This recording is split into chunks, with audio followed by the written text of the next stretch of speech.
Hello everyone and welcome back to my Dark Souls learning guide.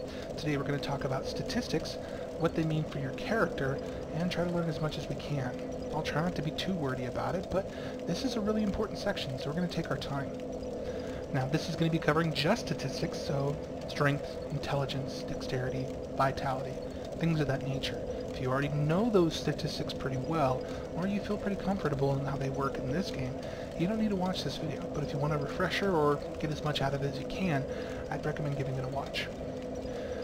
So what we're going to do first is, because much of these statistics involve leveling or experiences at the bonfire, let's take a sit. So I'm going to rest at the bonfire, and I'm going to choose level. Now we're not actually going to level up here, but this screen's great at demonstrating the differences and what it all means. There's an explanation about it at the very bottom. I personally use the PS4 controller, even though it says Xbox One controls, and so I'll just hit options and it'll pull up the description of everything we're going to look at. My name's Andrew. There you go. Simple. Now we have a level. Level represents how many points you've invested beyond the minimum they give you. All characters, all classes are given a minimum amount of points to invest beyond just the basic number. So for example, you can see here attunement's 8. Nothing's been invested in that beyond a point. But along the way, the game automatically chose to invest a little bit in vitality, strength, and dexterity. But then, once past that minimum, it invested a few more points. 3 in this case, which is why it says 4. It sounds a little complicated. Let's give you a good demonstration. So as you can see, we picked up some souls along the way. What I can do is invest those souls to increase my power, or in this case it says selecting a parameter to boost. If I choose to invest the required souls, which is 724 in my case, out of the 2,300 that I have, I can go ahead and increase my vitality by 1 point. And you'll notice the level goes up. That's basically it. It represents your overall level, how many points you've spent to get better. Now your level does affect what people can play with as far as both PvP potential, so player versus player, as well as certain other mechanics, but for the most part, basically just represents a good level of your strength. Another thing that Souls affects beyond just the statistic of investing into your capabilities, it's also currency. Souls lets you buy things. As a matter of fact, you can't buy anything from a merchant without souls. So, souls need to be kept or spent very wisely. Don't drop them, don't leave them, they're very important. Next major thing we'll talk about is vitality. Vitality determines just your health. It doesn't determine how much damage you take per strike, that's other things that are calculated, just how much actual constitution you have. How much can you take? What's the raw number at the end of the day? Increasing that early on gives you quite a bit of a boost. As you'll notice, I can try to invest 3 points into it. It goes from 594 to 659. Now that's this character. You may not always start off with 594. In this screen, you're just looking at what you can do. You haven't actually invested anything yet. You need to choose the enter or accept option for that. Vitality is something everyone's going to want. But if you're really good, you might choose to go ahead and miss out on a few points. Attunement is much more specialized. Most people don't necessarily need it. Attunement represents, well, how many attunement slots you can have. That's confusing. Let's boil it down to this. Attunement slots are how many spells you can memorize at once. You could potentially know every single spell in a book, but you can only go ahead and use those that you've chosen to memorize or attune to yourself. This is purely for casters. If you do not cast magical spells, or you simply have no interest in magic, you don't need to invest a single point here. On the right-hand side, you'll notice that it says attunement slots. That determines just how many do you have. You don't automatically get a new one every time you invest a point, as you can see when I go from 8 to 9. But when I go from 9 to 10, it bumps up, and then again not for 10 to 11. Usually you need to invest several along the way. If you're looking for more complicated or more descriptive guides, you can go to the internet and choose for data tables and things that'll tell you specifically what means what, but that's a bit outside of the scope of this guide. Endurance covers essentially how much stamina you have, equipment load, and resistance to bleeding. That's a lot to take in, so let's go ahead and cover that slowly. Stamina is, of course, the green bar that I've mentioned before. Let's go ahead and head back out and I'll demonstrate it. It's the bar on the upper left. How much you can take, how long you can run. As you see, when I run, you use up a lot of stamina. And the bigger the bar, the longer you can run. It affects when you dodge. How many times can you dodge before you run out of juice, or you just can't move anymore, like right there. Or how many times you swing. Eventually you'll notice you can't swing anymore. Gotta wait. There's a delay there. And when it comes to your stamina gauge, regardless of your statistic, it refills at the exact same amount every time. So the bar will still fill at the same rate whether it's really big or whether it's really small. So think of it as a larger potential rather than like athletics in real life. There are items that will increase your stamina regeneration rate, a bit outside of the scope of this guide. Equipment load is where it becomes, again, a bit more complicated, but it's important to know. Any item that you choose to wear in this game, whether it be a sword, a shield, or your armor, all has what's called equipment load. It's how much that item weighs. If we go over to the statistics screen, which you just open up the main menu, go over to options so you can see the character. It says view status. It'll show you equip load here in the middle of the screen. Equipment load essentially defines how much you can carry, how strong you are, and more importantly, how it affects your movement. Let me give you some demonstration here. So right now we're wearing medium level armor with a relatively medium shield and medium sword. Everything's medium. If you notice, if I roll, I move fast enough, a medium-like roll. What I can do, however, is choose to just take everything off. When doing so, obviously I'm kind of naked now, but you'll notice I roll significantly faster. And my potential basic movement feels slightly less hindered. Your run speed's also slightly affected as well. So there's a trade-off to everything, although obviously now I would potentially take quite a bit more damage. Or I can choose to put on every possible thing I can. Let's put on the long sword, and my other hand will put a different sword, and then the heater shield, and we'll just stack up as much as we possibly can. But we'll get to a point where you won't even be able to roll at all. Or at the very least, you'll roll very slowly.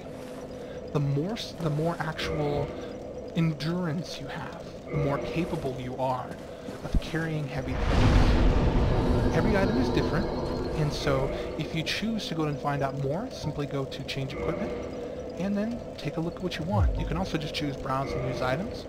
Let's go ahead and choose the weapons option, and then longsword. Where it says toggle display at the bottom, that's the button we're looking for. It demonstrates to you the statistics of the weapon. We'll go into more detail about this later, but the one that you're concerned with most is weight. Weight is the equipped weight, if you decide to put it on. The last thing, of course, with the actual endurance mechanic is the bleeding resistance. That's perhaps the more obscure reference of them all, the more difficult to understand. It requires a bit more math involved. As bleeding is something that doesn't always come up, it's not necessarily something we should cover in this guide. Just be aware that stamina, equipment load, and bleeding resistance are all covered by the endurance stat. Strength is for strength weapons. Do you want to be big and strong? Do you want to be Hercules? Do you want to be Conan?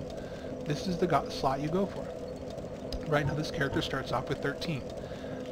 Every point of strength that you choose to increase not only increases your actual damage with weapons that are affected by strength, but also increases your capability to wear those heavier items.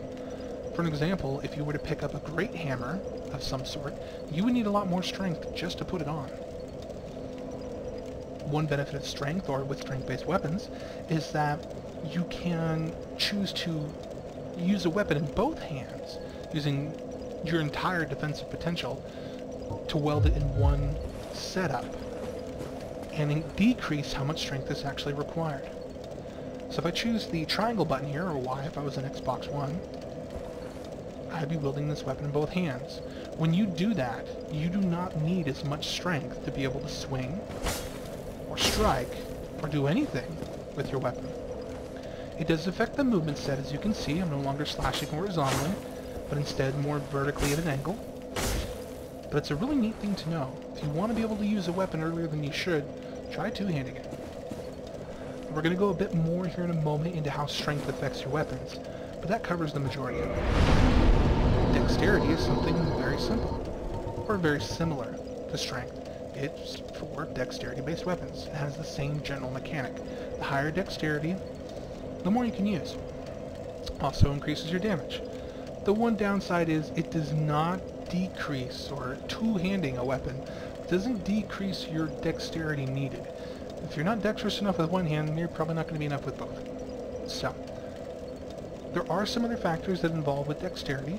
For an example, dexterity affects your casting speed if you choose to be a caster. In other words, how long does it take you to prepare and throw out a spell? This is up to a certain point, where it will no longer benefit you anymore. But if you notice you're casting relatively slow, or you'd like to be a bit faster, dexterity is not a bad option. Resistance is an overall statistic that it covers anything that involves your defense. The biggest difference with resistance, it affects your capability to be poisoned or not, your capability to take damage along the way. Resistance is not a stat that everyone uses, because unlike the other statistics, all it provides you with is resistance. You'll notice if you increase strength, you have the potential to wear bigger, powerful, stronger weapons, but you also deal more damage. With resistance, it's just resistance. It's not a bad idea to invest points into that statistic, but not necessarily something you should focus on at the very beginning. Now, it does decrease your potential to be poisoned over time. However, the difference in the early game is relatively minute, and not something you should necessarily focus on. However, if you really want to go ahead and have the maximum amount of survivability, it's not a bad choice. Intelligence is meant for casters, people who want to wield sorceries, specifically the sorcerer. Again, it increases your damage quite a bit with the spells that you cast, and it also affects whether or not you can weld certain items. Can you carry a staff? Can you cast a spell? Can you learn? Do you have the capability to understand it? That's the intelligence stat. If you choose to be a sorcerer, this is probably where you're going to dump most of your points. This is definitely very important. But if you don't cast magic or use magical weapons, you don't have any need for this stat, and you can skip it entirely. Faith is very similar to the intelligence stat. The difference is it affects miracles. Miracles are just the holy or church divine focused magical spells. They mostly involve healing or damage protection or protecting people, but there are a few offensive spells as well. For example, you can throw lightning bolts at individuals. While not the biggest source of damage in the game, they do provide quite a bit of options for survivability and playstyle. You can throw lightning, you can heal yourself, you can choose to be, well, a holy person. Faith also does influence the darker sides of those types of spells, or miracles in this case.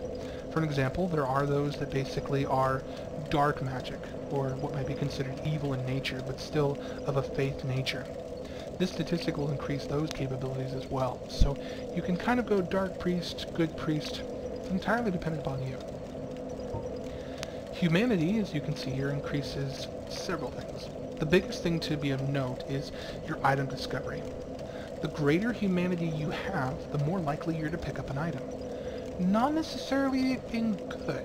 It could be any random item that person's capable of dropping. But the higher the humanity, the more you're going to drop it. In this case, there is a limit to how high that item discovery can actually go before it no longer works anymore. Or at least, you don't see any major benefit. And that number is 10. It also does involve resistances, however. Not just to curses, but unlike what the tooltip says here, it increases your potential damage resistance, period. The higher the humanity, the less damage you take. And that number scales all the way up to 99, which is the very highest number you can get. Humanity is something that, unlike all of these other stats, if you were to perish and die, any humanity you have actively as a point on you will be left at the site of your death. We'll go over that a bit more later, but it's important to keep that in mind, as if you die on a regular basis, you could potentially lose out on all of that humanity you've been building up. It's very much a risk and reward type system. The other thing it affects is using points of humanity allow you to kindle or to make stronger bonfires. If I were to back up here, you'd notice there's a kindle option. Now the beginning area already has the best you can have right off the bat. 10 full charges of your Estus flasks. 10 drinks, if you will. Eventually you'll be able to upgrade that to 20, but I won't go into how you do that here right now. The other option is you can reverse your hollowing. Let's go ahead and demonstrate that right now. By choosing to open up my items list, and then coming down to humanity, I not only greatly restore my health, which is already at full, but that's okay, but you'll notice the humanity counter on the upper left jumps up by 1. If I choose to, I can spend that humanity to go ahead and restore my looks, my human capabilities. Just simply rest at a bonfire, any bonfire will do, and choose reverse hollowing. And I took off my helmet so I can demonstrate the visual difference, but you'll notice I look much more like the version of the character creation that I made. You'll also notice the color of the numbers changes a little bit more, it becomes bright. There are some differences to being human versus being undead. We'll cover that now. When you are undead, you cannot be attacked by other players, or at least invaded by other players. So if one wished to attack you, you do need to be in a human-like state. Also, some creatures potentially react differently to you based upon the fact of, are you human or not? That's something we'll cover a bit more down the road. For now, it's important to realize that you, in the remastered version, do have the ability to go ahead and actually turn off your online interactions, so you can be human, but not risk invasion. It's entirely up to you. Coming back to the leveling screen, let's go ahead and discuss some of the other points. HP, of course, is just the raw number. How much can you take? Stamina, again, simple. How many points of stamina do you have to invest, to swing, to roll? Equipment load, as we mentioned before, just higher number equals more capability to lift, more capability to hold, but don't exceed your max unless you want a really bad experience. You'll notice that we had 2 different weapon slots when we went ahead and equipped items. R weapon 1, R weapon 2. Technically the game refers to your slots as weapons, but usually you put your shield in the left hand, or whatever offhand weapon or item you want to use. Physical defense just represents if someone strikes you with a generic weapon. What will it do? How much can you take?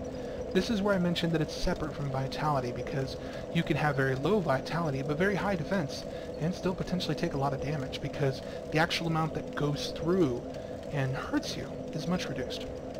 Now here there's some statistics that represent what version of damage they can be affected.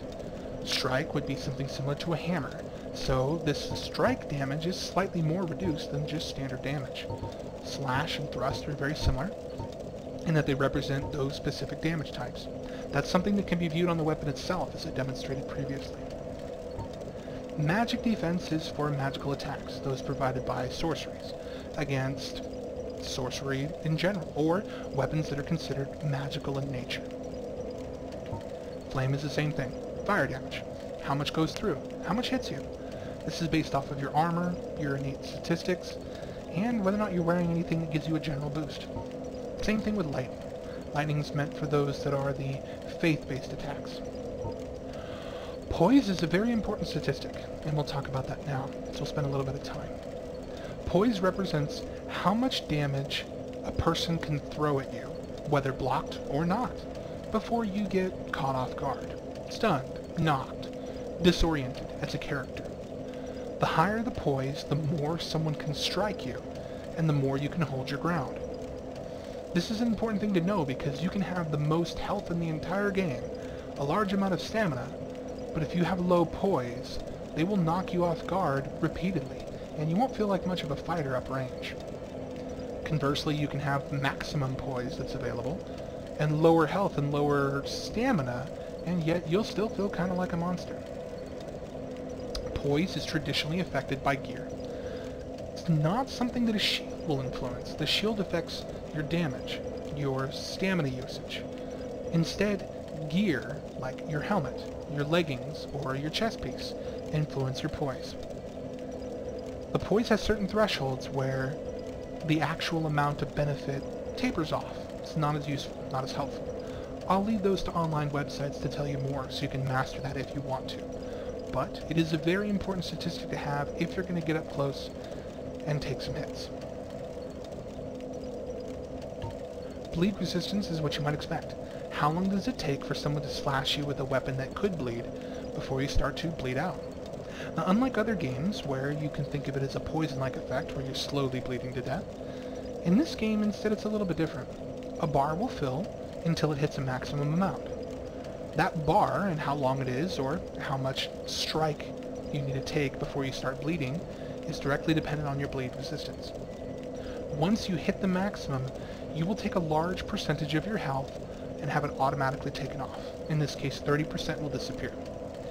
So bleed resistance will help you to avoid that really big bleed that might occur. But once you've bled that 30%, your bar needs to be filled again before it'll happen. It's a bit of a time delay there. So it's a bit of a different experience. You want to master that mechanic. Poison's similar, but it's more like what you'd imagine bleeding is. A bar will fill up, and up until that bar is filled, you are not poisoned. Your body is resisting it. When you do begin to be poisoned, you'll have a very long bar that will now appear with a slightly different color, and that'll represent how long you will be poisoned for. That's affected by your poison resistance, your level, all sorts of factors. In this case, the representation of that, the best representation is the poison resistance menu. In this case, it's 80. Once you are poisoned, the only way to become unpoisoned is either wait out the time and deal the damage and potentially live through it, or to use an item that'll remove poison. There's no other method. You are simply stuck with having it. Curse is a little bit different. Again, it is a bar that needs to be filled up all the way. The difference is, once you are cursed, it's bad. Instead of taking a small amount of bleed damage, or to begin taking slow damage over time, you are simply and effectively killed. Your character turns to stone and you die. At the spot of your death is left your corpse, and you need to go back and retrieve everything. But it's worse than that. Once you're cursed, your potential health points are reduced dramatically. If you did have health points in the range of, say, 1,000 beforehand, now that you're cursed, it's cut in half. You can only do 500. There are ways to try to increase that amount using gear and magical rings, but you're still looking at a huge disadvantage.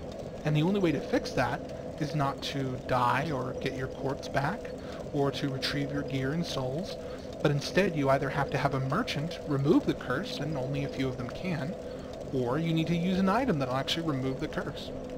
Having a high curse resistance is important, but the other side to that is there aren't that many creatures that can potentially curse you. You'll notice when they appear, they're a little fearful, but they don't occur that often. So this is more of a situational risk. Item discovery is the official number for how likely you are to find an item off of a corpse when you kill it. In this case, the basic number that everyone has is 100. For every point of humanity you put in, that number will increase.